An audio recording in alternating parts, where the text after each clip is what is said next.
ത്രിയേക ദൈവത്തിൻ്റെ അതിപരിശുദ്ധ നാമം വാഴ്ത്തപ്പെടുമാറാകട്ടെ. എത്രയും പ്രിയ വിശ്വാസികളുടെ സമൂഹമേ, നിങ്ങളെ എല്ലാവരെയും പ്രഭാത വചനത്തിലേക്ക് സ്വാഗതം ചെയ്യുന്നു. ഇന്നത്തെ വിഷയം എന്നത് ഒരു വിശ്വാസിക്ക് കിട്ടുന്നത് എന്താണ് എന്നതാണ്. എന്താണ് ഒരു വിശ്വാസിക്ക് ലഭിക്കുന്നത്? ഇതൊക്കെയും നിങ്ങൾക്ക് കിട്ടും. നമുക്ക് നോക്കാം. പരിശുദ്ധനായ മത്തായി ശ്ലീഹ സഭയ്ക്ക് എഴുതിയ സുവിശേഷം 6-ാം അധ്യായം 33-ാം വാക്യത്തിൽ എന്താണ് പറയുന്നതെന്ന് നമുക്ക് നോക്കാം. മുമ്പേ അവൻ്റെ രാജ്യവും നീതിയും അന്വേഷിപ്പീൻ, അതോടുകൂടെ ഇതൊക്കെയും നിങ്ങൾക്ക് ലഭിക്കും. അതായത് സുവിശേഷത്തിൽ 28 അധ്യായങ്ങളും 1071 വാക്യങ്ങളുമാണ് ഉള്ളത്. നാം ഈ പുസ്തകം വായിക്കുമ്പോൾ നമുക്ക് മനസ്സിലാകുന്നത്, കർത്താവിൻ്റെ ഗിരിപ്രഭാഷണത്തിലൂടെ 5, 6, 7 ഈ അധ്യായങ്ങൾ വായിക്കുമ്പോൾ നമുക്ക് മനസ്സിലാകുന്നത്, മുമ്പേ അവൻ്റെ രാജ്യവും നീതിയും അന്വേഷിപ്പീൻ, അതോടുകൂടെ ഇതൊക്കെയും നിങ്ങൾക്ക് ലഭിക്കും എന്നാണ് ഇവിടെ എടുത്തു പറഞ്ഞിരിക്കുന്നത്. ഇവിടെ യേശു പ്രാർത്ഥന പഠിപ്പിക്കുകയാണ് നമ്മെ ചെയ്യുന്നത്. 6-ാം അധ്യായം 10-ാം വാക്യം മുതൽ നോക്കുമ്പോൾ നമുക്ക് മനസ്സിലാകുന്നതായ ഒരു കാര്യമാണ്, നിന്റെ രാജ്യം വരയണമേ, നിന്റെ ഇഷ്ടം സ്വർഗത്തിലെ പോലെ ഭൂമിയിലും ആകണമേ, ഞങ്ങൾക്ക് ആവശ്യമുള്ള ആഹാരം ഇന്ന് ഞങ്ങൾക്ക് തരണമേ എന്നുള്ള യേശു പഠിപ്പിച്ചതായ ആ പ്രാർത്ഥനയാണ് ഇതിൽ നമ്മൾ കാണുന്നത്. നമുക്ക് ഇവിടെ ഒരു ചെറിയ പാട്ട് പാടാം. പ്രാർത്ഥനയ്ക്കുത്തരം നൽകുന്നോനേ, നിന്റെ സന്നിധിയിൽ ഞാൻ വരുന്നേ, സ്വർഗീയ അനുഗ്രഹ ഭണ്ഡാരത്തിൽ വാതിൽ തുറക്കണമേ. അതായത് പ്രാർത്ഥനയ്ക്ക് ഉത്തരം നൽകുന്നവനാണ് നമ്മുടെ കർത്താവായ യേശു ക്രിസ്തു. പ്രാർത്ഥനയ്ക്ക് ഉത്തരം നൽകണമെന്നുണ്ടെങ്കിൽ നമ്മൾ പ്രാർത്ഥിക്കണം, അവനിലേക്ക് അടുത്തു ചെല്ലണം. ആദ്യമേ അവൻ്റെ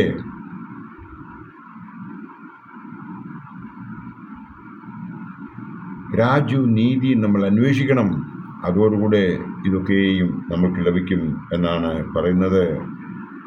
16-ഉം 17-ഉം വാക്യങ്ങൾ നമ്മൾ നോക്കുമ്പോൾ നമുക്ക് ഇതിൽ നിന്ന് മനസ്സിലാക്കുന്നത്, ഉപവസിക്കുമ്പോൾ നിങ്ങൾ കപടഭക്തിക്കാരെ പോലെ വാടിമുഖം കാണിക്കരുത്. അവർ ഉപവസിക്കുന്നത് മനുഷ്യർക്ക് വിളങ്ങേണ്ടതിന് മുഖം വിരൂപമാക്കുന്നു, അവർക്ക് പ്രതിഫലം കിട്ടിപ്പോയി എന്ന് ഞാൻ സത്യമായിട്ട് നിങ്ങളോട് പറയുന്നു എന്നാണ് ഇവിടെ പറയുന്നത്. നീ ഉപവസിക്കുമ്പോൾ നിന്റെ ഉപവാസം മനുഷ്യർക്കല്ല, രഹസ്യത്തിലുള്ള നിന്റെ പിതാവിന് വിളങ്ങേണ്ടതിന് തലയിൽ എണ്ണ തേച്ച് മുഖം കഴുകുക എന്നാണ് കർത്താവ് ഇവിടെ നമ്മെ പഠിപ്പിക്കുന്നത്. നീ പ്രാർത്ഥിക്കുന്നുവെങ്കിൽ, നീ ഉപവസിക്കുന്നുവെങ്കിൽ, അത് രഹസ്യമായി ചെയ്യുന്നുവെങ്കിൽ അത് നിനക്ക് ഉപകാരപ്പെടും എന്നാണ് ഇവിടെ കർത്താവ് ഉദ്ദേശിക്കുന്നത്. 19 മുതൽ 21 വരെയുള്ള വാക്യം നോക്കുമ്പോൾ, പുഴുവും തുരുമ്പും കൊടുക്കുകയും കള്ളന്മാർ തുറന്നു മോഷ്ടിക്കുകയും ചെയ്യുന്ന ഈ ഭൂമിയിൽ നിങ്ങൾ നിക്ഷേപം സ്വരൂപിക്കരുത്. പുഴുവും തുരുമ്പും കൊടുക്കാതെയും കള്ളന്മാർ തുറന്നു മോഷ്ടിക്കാതെയും ഇരിക്കുന്ന സ്വർഗത്തിൽ നിക്ഷേപം സ്വരൂപിച്ചു കൊള്ളുവീൻ. നിന്റെ നിക്ഷേപം ഉള്ളിടത്ത് നിന്റെ ഹൃദയം ഇരിക്കുമെന്നാണ് പറയുന്നത്. നീ നിന്റെ ദൈവമായ കർത്താവിനെ നീ പൂർണ്ണ ഹൃദയത്തോടും പൂർണ്ണ ആത്മാവോടും പൂർണ്ണ ശക്തിയോടും പൂർണ്ണ മനസ്സോടും കൂടെ സ്നേഹിക്കുന്നുവെങ്കിൽ മാത്രമേ നിന്റെ മനസ്സും അവിടെ ഇരിക്കുകയുള്ളൂ എന്നാണ് ഇവിടെ എടുത്തു പറയുന്നത്. നമ്മൾ ഈ ലോകത്തിലുള്ള ഒന്നിനെക്കുറിച്ചും വിചാരപ്പെടരുത് എന്ന് പ്രത്യേകിച്ച് നമ്മളോട് എടുത്തു പറയുന്നു. പിന്നീടുള്ള ഭാഗങ്ങൾ വായിക്കുമ്പോൾ നമുക്ക് അങ്ങനെ മനസ്സിലാക്കുകയും ചെയ്യുന്നുണ്ട്. ഇതിൽ നാം ചെയ്യേണ്ടതായ ഒരു കാര്യമുണ്ട്. ഈ പാട്ടിൽ പറയുന്നത് അതാണ്, യേശു എന്നടിസ്ഥാനം ആശയവേനിലത്രേ, യേശു എന്നടിസ്ഥാനം ആശയവേനിലത്രേ. ഈ പാട്ട് നമ്മൾ മുമ്പോട്ട് പാടുമ്പോൾ നമുക്ക് അവനിൽ യേശുവാണ് നമ്മുടെ അടിസ്ഥാനമെന്ന് നമുക്ക് മനസ്സിലാക്കുവാൻ സാധിക്കും. നമ്മുടെ ആവശ്യങ്ങൾ സ്വർഗസ്ഥനായ പിതാവ് അറിയുന്നു. ആയതിനാൽ മുമ്പേ അവൻ്റെ രാജ്യവും അന്വേഷിക്കാനാണ് നമ്മെ ആഹ്വാനം ചെയ്യുന്നത്. ഈ ലോകത്തിൽ എന്തൊക്കെ നമുക്ക് ആവശ്യമുണ്ടോ അതൊക്കെയും നമുക്ക് ലഭിക്കും. അതിനായി അവൻ്റെ രാജ്യവും നീതിയും നമ്മൾ അന്വേഷിക്കുകയാണ് വേണ്ടത്. അതിനു വേണ്ടിയിട്ട് നമ്മൾ ചെയ്യേണ്ടത് ഒരു പാട്ടോടെ പാടാം. വരുവീനി നല്ല സമയം വൃഥാവാക്കാതെ നിന്നെ യേശു വിളിച്ചിടുന്നു. വരുവീനി നല്ല സമയം വൃഥാവാക്കാതെ നിന്നെ യേശു വിളിച്ചിടുന്നു. രണ്ടാമത്തെ പോയിന്റ് എന്ന് പറയുന്നത് യാചിപ്പീൻ എന്നാൽ നിങ്ങൾക്ക് കിട്ടും എന്ന് ഈ വേദഭാഗത്ത് പറയുന്നു. വിശുദ്ധ മത്തായി ശ്ലീഹ എഴുതിയ സുവിശേഷം 7-ാം അധ്യായം 7-ാം വാക്യത്തിൽ ഇപ്രകാരം പറയുന്നു: യാചിപ്പീൻ എന്നാൽ നിങ്ങൾക്ക് കിട്ടും, അന്വേഷിപ്പീൻ എന്നാൽ നിങ്ങൾ കണ്ടെത്തും, മുട്ടുവീൻ എന്നാൽ നിങ്ങൾക്ക് തുറക്കപ്പെടുമെന്നാണ്. നിങ്ങൾക്ക് എല്ലാവർക്കും അറിയാവുന്നതുപോലെ ഗിരിപ്രഭാഷണം 5, 6, 7 അധ്യായങ്ങളാണല്ലോ നാം അത് മനഃപ്പാഠമാക്കേണ്ടതുണ്ട്. അപ്പോൾ നാം അവനിലേക്ക് ഓട്ടോമാറ്റിക് അടുക്കും. നമ്മുടെ മനസ്സ് സമാധാനത്തിൻ്റെ വഴിയിലൂടെ യാത്ര ചെയ്യുവാൻ തുടങ്ങുമെന്നുള്ളതിന് യാതൊരു സംശയവുമില്ല.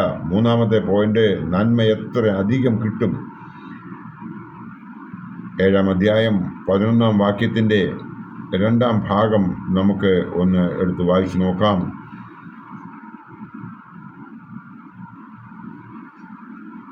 നിങ്ങളുടെ പിതാവ് തന്നോട് യാചിക്കുന്നവർക്ക് നന്മ എത്ര അധികം കൊടുക്കും എന്നാണ് ഇവിടെ പറഞ്ഞിരിക്കുന്നത്. നിങ്ങളുടെ പിതാവ് തന്നോട് യാചിക്കുന്നവർക്ക് നന്മ എത്ര അധികം കൊടുക്കും. അതായത് നമ്മൾ അവൻ്റെ മുമ്പിൽ നമ്മളെ തന്നെ സമർപ്പിച്ചു കഴിഞ്ഞാൽ ഇതൊക്കെയും നമ്മൾക്ക് ലഭിക്കുമെന്നാണ് ഇവിടെ മത്തായി ശ്ലീഹ നമ്മോട് പറയുന്നത്.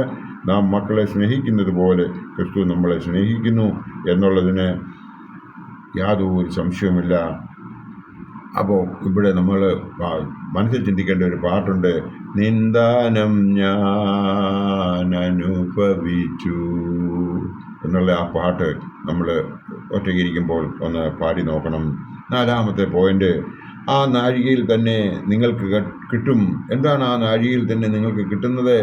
മത്തായി ശ്ലീഹ എഴുതിയ സുവിശേഷം 10-ാം അധ്യായം 19-ാം വാക്യത്തിൽ പ്രകാരം പറയുന്നു: എന്നാൽ നിങ്ങളെ ഏൽപ്പിക്കുമ്പോൾ എങ്ങനെയോ എന്തോ എന്ന് പറയേണ്ടു എന്ന് വിചാരിക്കേണ്ട, പറവാനുള്ളത് ആ നാഴികയിൽ തന്നെ നിങ്ങൾക്ക് ലഭിക്കും എന്ന് ഇവിടെ പറയുന്നു. ഇവിടെ നാം കാണുന്നത് മനുഷ്യരുടെ ന്യായവിധിയാണ്. അവിടെ നിങ്ങൾ എന്ത് പറയണം എന്ന് വിചാരിക്കേണ്ട എന്ന് പറയുന്നു. നിന്റെ ദൈവം നിനക്ക് നിന്റെ മനസ്സിൽ അത് തോന്നിക്കും എന്ന് പറയുന്നു. ഇനിയും നമുക്ക് അടുത്ത 5-ാമത്തെ പോയിന്റ് എന്ന് പറയുന്നത്, ഉള്ളവനോ ലഭിക്കും, അവന് കിട്ടും. വിശുദ്ധ മത്തായി ശ്ലീഹ എഴുതിയ സുവിശേഷം 13-ാം അധ്യായം 12-ാം വാക്യത്തിൽ പ്രകാരം പറയുന്നു: ഉള്ളവന് കൊടുക്കും, അവന് സമൃദ്ധിയായി ഉണ്ടാകും. ഇല്ലാത്തവനോടോ അവനുള്ളതും കൂടെ എടുത്തു കളയും എന്നാണ് ഇവിടെ എടുത്ത് പറയുന്നത്.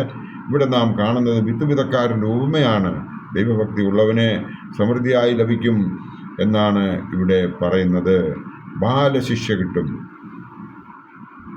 എബ്രായർക്കെഴുതിയ ലേഖനം 12-ാം അധ്യായം 5 മുതൽ 8 വരെയുള്ള ഭാഗം നാം നോക്കുമ്പോൾ നമുക്ക് മനസ്സിലാകുന്ന ഒരു ഭാഗമുണ്ട്.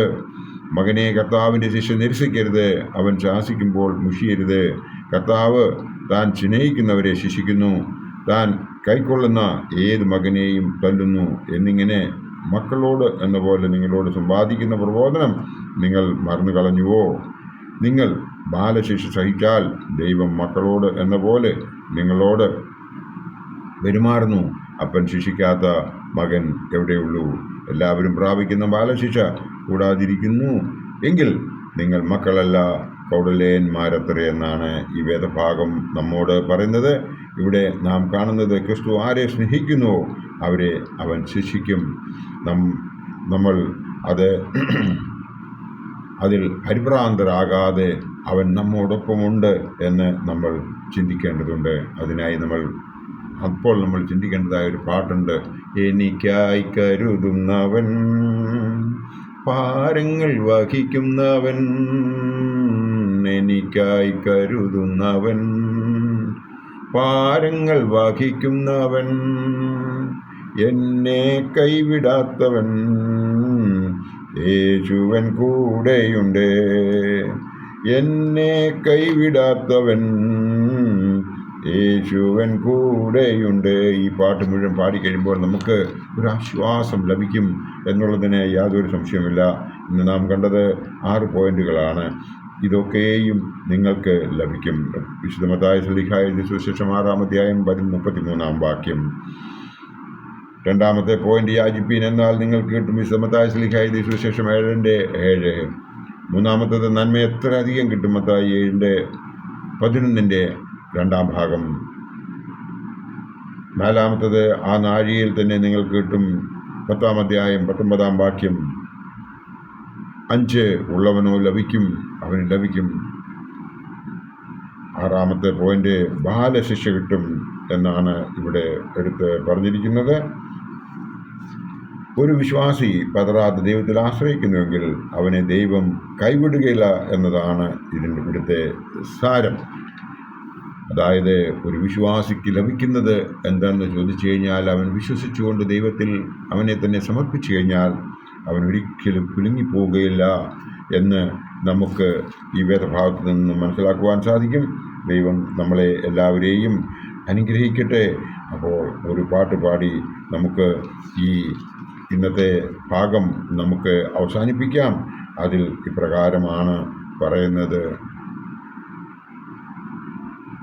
യഹോവാ ദൈവമാം വിശുദ്ധ ജാതിനാം, അവനവകാശമാം ജനം നാം. ദൈവം നമ്മളെല്ലാവരെയും അനുഗ്രഹിക്കട്ടെ. നന്ദി, നമസ്കാരം.